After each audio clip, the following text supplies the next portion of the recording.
This podcast episode is brought to you by Coors Light. These days, everything is go, go, go. It's nonstop hustle all the time. Work, friends, family expect you to be on 24/7. Well, sometimes you just need to reach for a Coors Light because it's made to chill. Coors Light is cold lagered, cold filtered, and cold packaged. It's as crisp and refreshing as the Colorado Rockies. It is literally made to chill. Coors Light is the one I choose when I need to unwind. So when you want to hit reset, reach for the beer that's made to chill.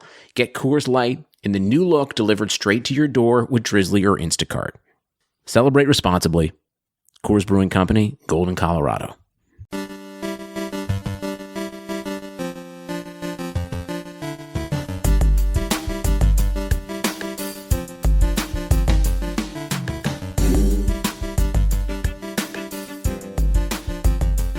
What's up, champs, and welcome to another episode of the Keeping Karlsson Short Shifts podcast. I am your host, Ben Burnett, and joining me, as always, Louis E. Ezekiel, and the E is for forever standing Ilya Samsonov. Louis, how you doing tonight? I'm doing good, and I'm glad that E has moved one letter down on the alphabet in terms of the sound that it makes. Yeah, another really bad start for our guy, Braden Holtby. They just keep trying to make that a thing. I wonder how long that'll last. Yeah, I would say that probably we'll see at least a 50-50 split here moving forward. I did retweet a graphic onto the Average Time on Ice Twitter today that showed that the Capitals have been protecting Samsonov in a more serious way. I wonder to what extent Todd Reirden is keeping that in mind when he's choosing who to play. You know, if the defense is backing up more to protect Ilya, maybe he thinks that starting Holtby keeps his team a little bit fresher, but there's no way to deny that they've been more successful with Samsonov this year. My contribution on TOI Twitter on this topic today was simply that in a game in which Nick Bonino owned gold and UC Saros turned the puck over to Ovechkin about 3 feet in front of the net, they still couldn't manage to get a win. So just pretty nasty stuff there with a sub 800 game from Braden Holtby. Yeah, absolutely. It's rough. And we already know that Samsonov is getting the Friday start. It'll be interesting to see who gets that Sunday start, because I think that the longer this goes, the narrative obviously on fantasy hockey Twitter is much snappier. You know, the leash for Braden Holtby is much shorter among people who are not standing the Capitals after a recent cup win. And so I think that we're starting to see more major networks looking at a goalie change as a more likely possibility the longer that the slump continues for Holtby. Yeah, no doubt.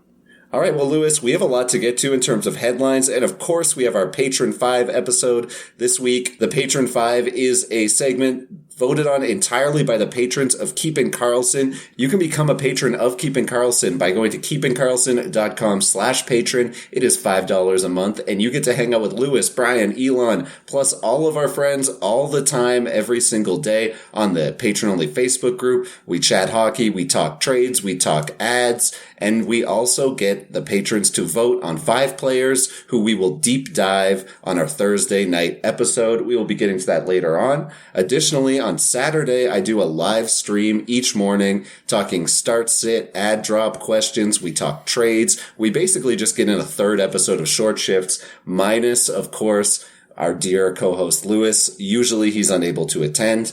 But it's just a lot of fun, and we will be getting back to our regular scheduled programming this Saturday. Speaking of regularly scheduled programming, let's get into our headlines though, Louis, and we're going to start in San Jose.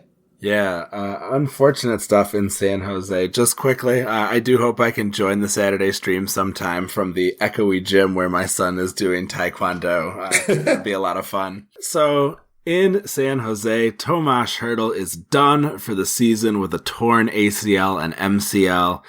Chris Tanev slid into his legs behind the net after he had only gotten about a minute on the ice. Hertl tried to skate around during the TV timeout, but quickly headed back to the locker room, and the announcement on Thursday morning was everybody's worst fear, that he did in fact tear those knee ligaments. It is looking really grim down the middle of the ice with Couture and Hertl on the shelf. Your current top 6 is Kane, Goudreau, and Meyer. and Marlowe, Thornton, LeBanc, and the bottom 6 is like Melker Karlsson and a bunch of chumps. There's not really a whole lot to say analysis-wise. I feel like we talked about this previously when Couture was out. Couture's absence hurts everybody. Losing Hurdle now exacerbates a lot of those same problems. Is this an opportunity for anyone other than Gaudreau dynasty owners to get better deployment? Maybe Meier finds his way to that top line? How much trouble do we see the Sharks being in at this point? Well, we have already seen Meier up on that top line, but I guess the hope would be the top power play unit. Power play, yeah. Yeah, so I think that maybe we'll see Timo Meier get a shot on the top power play unit. The fear, though, is that, the more strong players go down, the less this looks like a top power play unit. I would think that, we could see 60, 65 points from Meier if he's getting excellent deployment long term. I think my biggest fear here is that the torn ligaments, such a tough injury, and my fear is that it could affect his value into next year as he maybe starts slow or could even miss time at the start of the season. As far as the rest of the Sharks go, I mean, at this point, from a regular NHL perspective, you got to be thinking that they're looking to throw it out at this point. They're not going to be making a huge jump from the bottom of the standings back into the playoffs, and they already lost that top. They already gave up that first round pick to Ottawa in the Erik Karlsson trade. They kind of seem to have caught whatever cursed Ottawa last year as far as having that bad luck trading away the first round pick. Downgrade for everybody except for maybe Meier, who probably gets a little bit of an uptick in value. I would say it's more of a stabilization for Meier, though. It's not like I think he's going to be back up to that 75-point pace that we saw from him last year. Yeah, I think you're right. And, a lot of people really pin their hopes on seeing a repeat from Meier. Actually, that seems to be a theme. We're going to be talking about a few players who haven't quite matched what they were able to do in the previous season. Yeah, just very unfortunate, obviously, for San Jose, a team that, I think has been on the cusp for so long, and it's unfortunate, I closed the last episode with this, so I don't want to dwell on it too much, but just, sad to see a team that has been very close and is looking like that window, maybe has really shut for good. Yeah, I think that, they have enough of a core that you could see them revamping and going for it again next year, but the long-term contract on Vlasic, and then you have Karlsson on what I think we can, favorably say is some worn down lower body parts. He's working on some wear and tear on those knees and hammies. So, it's tough to, and we're talking about Brent Burns deep into his 30s at this point or midway through.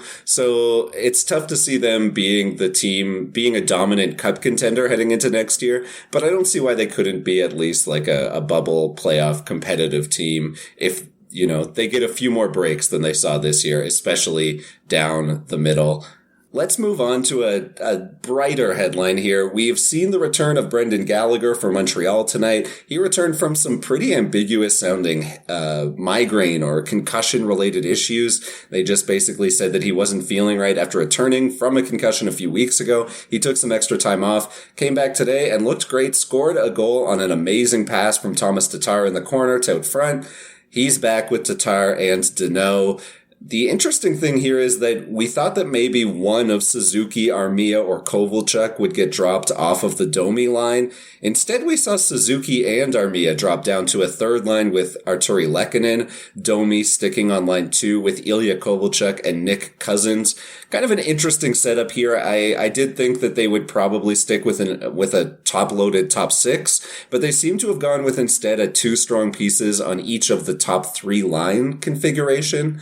On the power play, we have Gallagher with Suzuki, Tatar, Petrie, and Deneau appearing as the second unit, while Covey, Armia, Domi, Cousins, and Weber were on the top unit.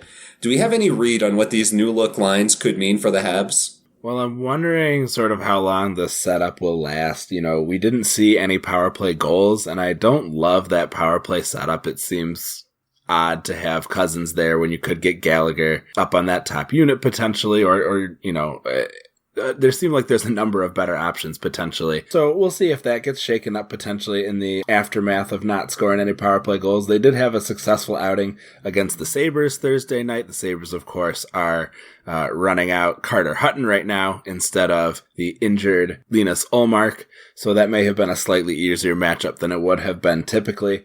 But certainly good to see the Montreal Canadiens getting back on track a little bit. Great to see Gallagher back. This will definitely be something worth monitoring, as I imagine these lines will undergo some changes, at least the power play units. Good to see that top even strength line get back together and produce a couple goals in this game. Yeah, I definitely think it's a plus for Tatar and Deneau. I'm honestly not certain that they're going to switch up the power play. They seem to have preferred to go with an evenly matched top two units over the course of the last couple months, at least. When you have Jeff Petrie as such a reliable power play option, you kind of have that luxury of having two equally powerful units. Obviously, the preference would be to overload a top unit for fantasy owners, but I'm not sure that the Montreal Canadiens see it as an obvious slam dunk as you or I would. Yeah, I suppose that's right. I think I'm playing into my own biases here a little bit about how I think a power play should be run, and obviously I am not coaching the Montreal Canadiens. That is Claude Julien's job, and he is certainly more proficient than I am. So go for it, Claude. Do what you want to do. Sure. Let's hope that doing what he wants to do does involve each of us succeeding in fantasy. I will talk about one more ouchery, although I'm not sure it's such good news. We have seen Jeff Skinner return from injury this week. The hope was, with Victor Olofsson out, that Skinner would step right into that line one, power play one trigger man role. So far, no. He's playing with Marcus Johansson and Michael Frolik at even strength. He's on a second power play unit behind Rasmus Ristolainen and Mojo. On the year now, he's on pace for 38 points. That's fewer points than he had goals all of last year. Is it time to drop Jeff Skinner everywhere? You know, I had some complaints about this that I was venting on Twitter yesterday or a couple days ago, just feeling like, why give Skinner so much fantastic deployment, set him up to get chemistry with Eichel, score 40-plus goals, and then sign him to this new long-term contract only to bury him? It does not make sense to me. It makes no sense. I'm really at a loss here. Why pay him that huge contract, have him take up a big chunk of your cap, and then set him up basically for failure this season? So he does not seem to have endeared himself to coach Ralph Kruger. So Ian Gooding from Dauber was chatting with us and basically saying this seems indicative of a gap in opinion between the GM and the coach about a particular player. So, you know, the GM can sign whatever contracts he wants. Ultimately, Kruger is going to ice the lines that he wants to ice until such a time as that not seeing eye to eye means that someone is getting changed. In terms of the question of whether it's time to drop Jeff Skinner everywhere, I think if you are in a position where you can kind of afford to hold on to him for a while, and this is something that Brian was suggesting in Facebook, maybe try and hold on to him. But if you need points now, if you are in a position where, you know, having a streaming line or picking up an interesting up-and-comer is going to be of immediate use to you, I think it's time to kick Jeff Skinner to the curb in much the same way that Kruger seems to have done. I mean, I would stress the part that Brian said about if you can hold, and I think it, like, in the strongest terms, like, this isn't you're one game ahead and hopefully you can hold on and you'll probably make the playoffs or whatever. This is like, if you're guaranteed to make it and you're not worried about anyone passing you and you have weeks before you have a reasonable threat to your fantasy season, then I think you can hold on. But, like, if you're in any sort of a playoff race and you have line two, power play two, Jeff Skinner, who's not shooting at all and on pace for fewer than 40 points, coming off a horrific, like, not horrific, but coming off a long-term injury, I think I don't see how I could advocate to hold him at this point. He's just been so bad. And obviously with goal scorers, you see long-term slumps. Like, it happens with Max Pacioretty every single year, except for this one, apparently. It happens to all of the best goal scorers. Patrick Laine last year is a good example. Patrick Laine last year is a great example. But then when you look at Jeff Skinner, the particularly scary thing about him is seeing how much the shots have really fallen off. Like, we're looking at 1 shot, 0 shots. Like, it's more ones than anything above 2 over his past 10 games. So I'm kind of off the Jeff Skinner train unless you have, as I mentioned, enough of a cushion that you do not need to worry for weeks, at which point Yes, maybe we'll see the Sabres realize they have an issue here and they need to start to manufacture some scoring. You know, they just lost 3-1 to the Canadiens, so maybe they shake things up. And in that case, I guess I would hold on to see what happens over the next few days. But if you're dying to get rid of Jeff Skinner, I'm not going to tell you to hold on. Yeah, this is what Brian and Elon called the part where that we give permission. You have permission to drop Jeff Skinner. I think exactly. It's fine. You will be all right. And if the person that you pick up doesn't pan out, there's probably more better options out there too. All right. So jumping into our Patron 5 segment here, we'll start here at number 5. Our question is, how bad is Phil Kessel and will he go undrafted next year?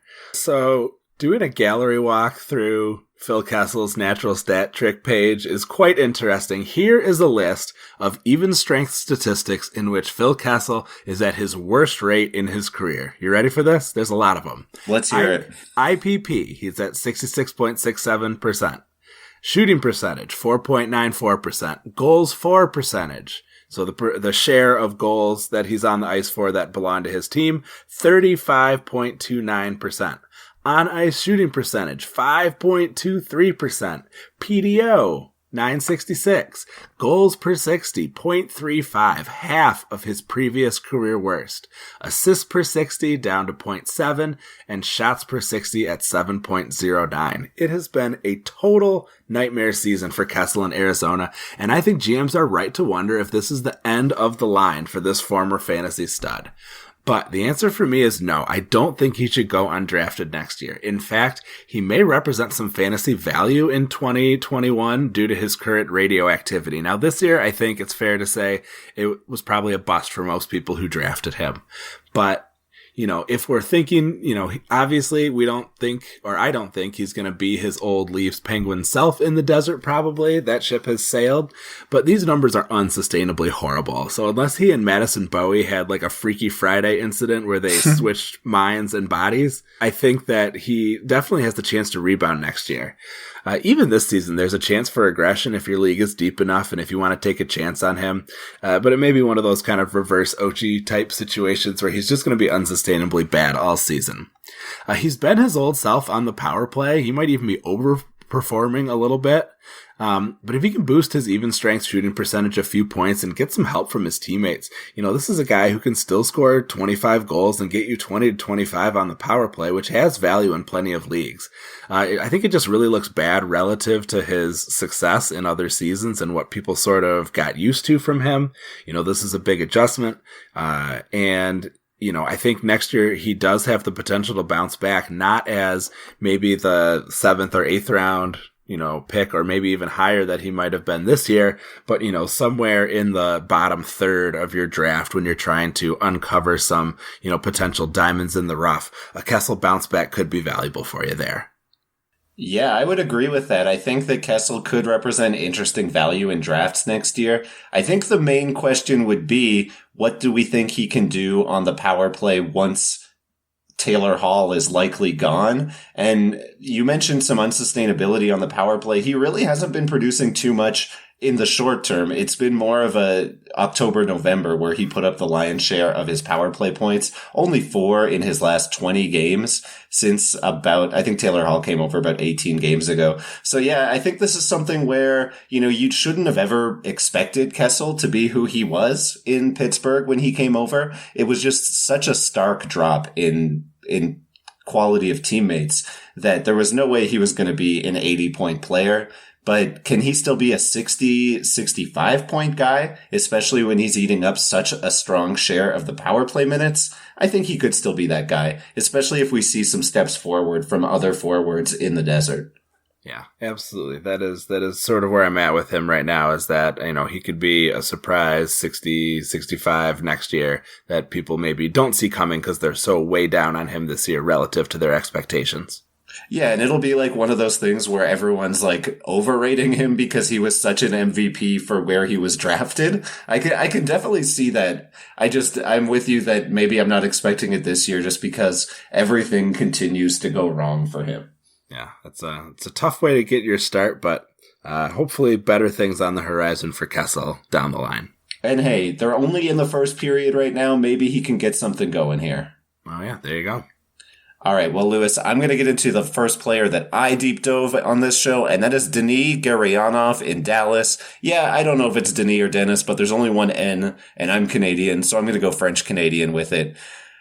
Well, Gurianov's been a little hot lately. He's scored a few goals over his last 10. He has been able to put up some shots above what his season average is, and he's also been able to get onto the top power play unit recently. Even still, he's only really on pace for 38 points this year. But people are starting to get a little hype because they're seeing recent production. He's proven he is an extremely strong NHLer in very limited minutes based on underlying numbers, even if his boxcar numbers don't pop off the page. If you look at those rate stats, he's putting up excellent 5-on-5 individual expected goals for per 60 numbers, goals for 60 numbers, and shots per 60 numbers. All of these are really strong indicators of future success. But what he needs to do to get that success is get more time on ice. So seeing that big bump in time on ice in his most recent game is heartening for sure. He had his second highest ice time all year, and he saw over 50% of the power play time. The question is whether or not that's a sign of things to come or if that's a mirage. So at even strength, he seems pretty entrenched on this second line with Joe Pavelski. A spot that, probably preseason, you thought it sounded pretty good, but what we've learned in the interim is that this is 2020 Joe Pavelski is not the elite deployment that we would have hoped for. Being on that top power play unit, though, he is playing with Benn, Radulov, and Sagan, and that is the exact trio that you want to see time on ice with.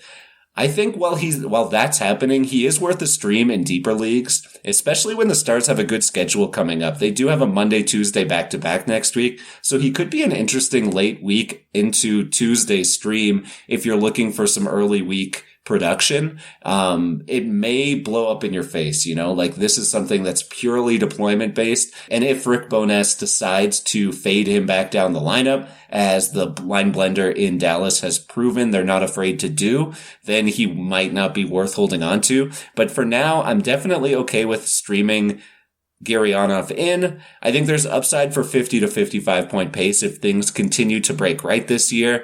And this could be a player where if he gets the right deployment down the line, he becomes interesting in all leagues. Yeah, this will be something that is of personal interest to me since I'm aiming to try to pick him up tomorrow morning when the fab bids turn over. So looking at that Monday, Tuesday start as being quite appealing. So I'm hoping that he is able to produce in that spot. I think you're right. I love obviously getting time on ice with Benn, Radulov, and Sagan. I've been hard on Ben, but he's been making a nice comeback. So that's been good to see. And, this does put him in a position where he can have some success, at least in the short term. Yeah, I think he makes for an interesting potential streamer, and maybe the type of guy that you even hold on to for a week or two. Yeah, exactly. It's an upside play, but, if you get that upside, if that upside works out for you, it looks really good. Speaking of upside, the next question involves that as well. We're looking at Dylan Strome. What is his upside for this season and beyond?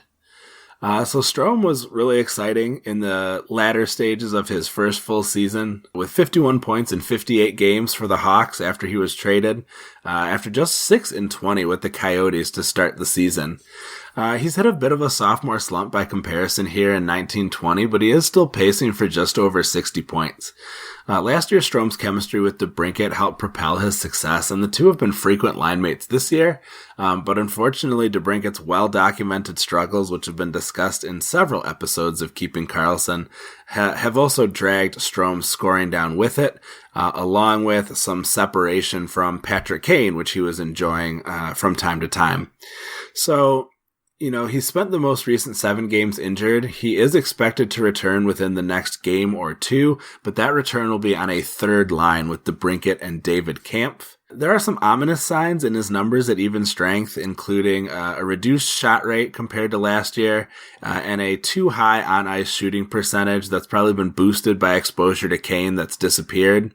If they aren't reunited and DeBrincat doesn't improve, it is likely that we'll see him maybe lose some assists along the way. looking long term, I think Strome can definitely be a consistent 60, 65 point guy as he continues to develop, with upside for more with exposure to quality line mates. And as he continues to improve as a player, he has not yet hit his 200th NHL game, which we talked about last episode is Dauber's breakout threshold. And, if he gets exposure to those quality line mates, it's just not a given in Chicago for him. He's a guy who could be a 70-point player between Kane and DeBrincat or a 50 to 55-point guy on a lesser line. I think you're totally bang on with that. It's, the interesting thing about Strome is how unvaluable he is in bangers categories. Like, he's just such a nothing. He kind of reminds me of Ryan Johansson in that way, where when things are going right, you want him because he's going to be giving you fantasy production on the offensive categories. But when he's not on that top line or when he's slumping in the points category, he's just such a wasted space on your roster. So I think that 65 point window is definitely, his general true talent right now. And then, if he could get back up onto that Kane DeBrincat, if the Hawks could reunite that Kane DeBrincat line, he becomes tremendously interesting to me right away. Yeah, that would be an immediate go out and grab him if he's around, if you can see that deployment return. We'll have to see how that goes. Obviously, as he's getting maybe eased back into the lineup, he's starting a little bit lower down, but, there might be opportunity for moving up. Exactly. Lewis, I'm going to move on to our number 2 member of the Patron 5. This is a question about Sammy Blais. This comes from our patron Shane, who asks, Sammy Blais, bangers king or just another guy? I have a follow-up question, and that is just, can he be both? As Shane mentioned in the Facebook group, Sammy Blais is on a Matt Martin-esque hit pace right now. Over a full season, he's looking at hitting nearly 290 hits. The rate stats look great as well in that category. He's 7th in the league in hits per 60 at 5-on-5. That's pretty darn good, surrounded by the Ryan Reeves and the Matt Martins of the world. The bad news for Blais is he really isn't doing much in any other statistical category. So he's on pace for 20 goals, which is great, but he's also shooting 19% at even strength, and he's not getting great deployment. Most of those goals were scored earlier on in the year when he was getting looks that he is no longer really getting on this Blues team. He's averaging just over 1 shot per game. I do not see him pacing for 20 over the rest of the year. I do think there's room to grow here, and if you look at Dauber's prospect ranking, they think that he can be a 45-point upside guy. So what we could be looking at here in a best case scenario is a Yoel Armia or a Patrick Hornquist type long term, where they may not always be valuable, but you can run hot with good deployment. And when they're hot, like if he can get on a line long-term with Ryan O'Reilly and David Perron, for example, and put up 45 points while he's smashing every single hit that he can possibly do. And, he gets on a line where he's getting fed the puck and he can up that shot rate. I think that is like a possibility in a best case scenario. I just don't see any of that really coming to fruition this year. I think in the short term, he's kind of a 25 to 30 point guy with a ton of hits. You stream him in when you can. He is Matt Martin right now to me. Yeah, I think he could be the guy that you stream in over the weekend if you're in a Cats league and you're just trying to take over hits, that sort of thing. You mentioned, seizing the opportunity when it appears, and the Blues do seem to be the kind of team where their top 6 is 4 guys kind of set in stone in pairs and then wingers kind of shuffling through. So I do think there is some potential to jump up into those spots. So obviously, if he's getting that better deployment, that makes him a more appealing streamer in that line. But yeah, I think you're looking at a guy whose utility is winning you a hits category, or, if you just need kind of some baseline points out of a slot in a points league, he'll hit some people, and whatever that's worth, it'll get tossed in there. But yeah, without having the opportunity to really get out there and score like he was doing earlier in the year, that's pretty much the limit of what he's going to present for you, especially if that shot rate remains as low as it is. Yeah, the shot rate's low, and then just the time on ice. Like, you're seeing 10 or 11 or maybe 12 minutes on ice each game. He's just a very distinguished middle sixer, and the upside is not there as long as this deployment holds. All right, well, we are on to our final member of this week's Patron 5. I hate to end on a downer note, but I'm just trying to give the people what they want. Number 1, Subban. That was the whole question that was posed. And I think it really, on some players it might be confusing. Like, what are we trying to talk about? Here it is pretty self-explanatory. Looking through his numbers, I found two that I felt really defined the futility of Subban's season. First is his power play production. Subban has spent nearly 2 hours on the ice on the power play, and he has 2 power play points to show for it prior to Thursday night's game. He's on pace for the lowest power play time on ice of his career, but it kind of seems well-deserved given how unsuccessful the power play has been with him on the ice. And it's not even like the power play is just going around him. He's been in on 2/3 of the power play goals that have been scored while he's out there.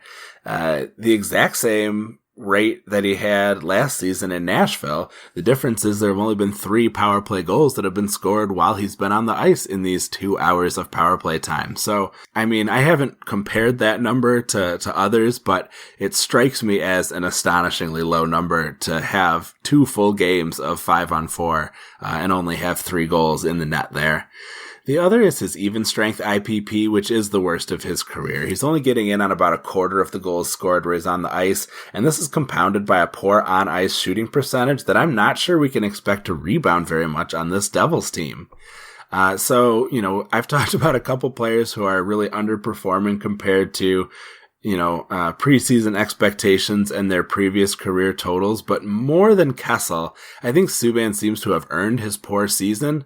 And if I'm drafting next year, I'm drafting the former before the latter. I would rather have Kessel on my team than Subban next year as I'm looking at potential rebounders later on in the draft. Yeah, I think that makes sense. When you're thinking about what players need to be successful in fantasy, it's kind of 2 things, right? They need talent and they need deployment. And obviously both Subban and Kessel are talented players. I think that the demise of PK Subban as a player has been somewhat overrated just based on his underlying stats at 5-on-5. Like defensively, I don't think that he's washed. What the issue is with Subban, though, is that as soon as he slumped on the power play, they just cut him off in New Jersey, and they do not seem to be interested in giving him another opportunity. So PK Subban's on-ice shooting percentage on the power play is more than poor. It is at 3%, which is like truly unimaginably low. To put it in context, his not very good on-ice shooting percentage at even strength is twice that. Sure. They're getting worse when they're on the power play. Yes, the shooting has been worse. That's not all on PK. And so I do think that if we could see a commitment to him as a power play 1 defenseman, I think he could be much, much more relevant from a fantasy perspective. But even lately, Nasreddine does not seem that interested in giving him a long leash on that top unit. The Devils have been running 2 defensemen on the power play, and so they started out their first power play this game in the first period. They had Subban out with Vatanen and Hischier, Palmieri, and Hughes. And then the next power play, they switched things up. They pulled Subban off that unit and they added Severson instead of Subban. So that's really the main thing for me with Subban is just that he's not getting a chance to rebound at all, despite what's such an incredibly low on-ice shooting percentage. A statistic that is much less to do with his talent than it is to do with on-ice randomness. So I'm not as ready to say that Subban can't be valuable, but it is something where, his value is currently at nothing. And until he gets that deployment, I think it stays that way. Yeah, I think that's a good observation. And maybe I am being too harsh on him, given sort of the lack of success we're seeing from his teammates around him. We'll just have to kind of wait and see what the future holds here. I'm with you, Lewis, and I'm about to be without you, Lewis, because we are done for tonight's show. Thank you so much for the questions to our patrons and to everybody who would love to be a patron. Come and join me in time for this Saturday's Saturday morning stream. Until then, Lewis, I will see you later. All right, well, we want to thank Fantrax, Frozen Tools on DobberHockey.com, and Natural Stat Trick for their help with researching this episode. To our patrons, again, thank you for your questions. Until we see you next week, play smart and keep your shifts short.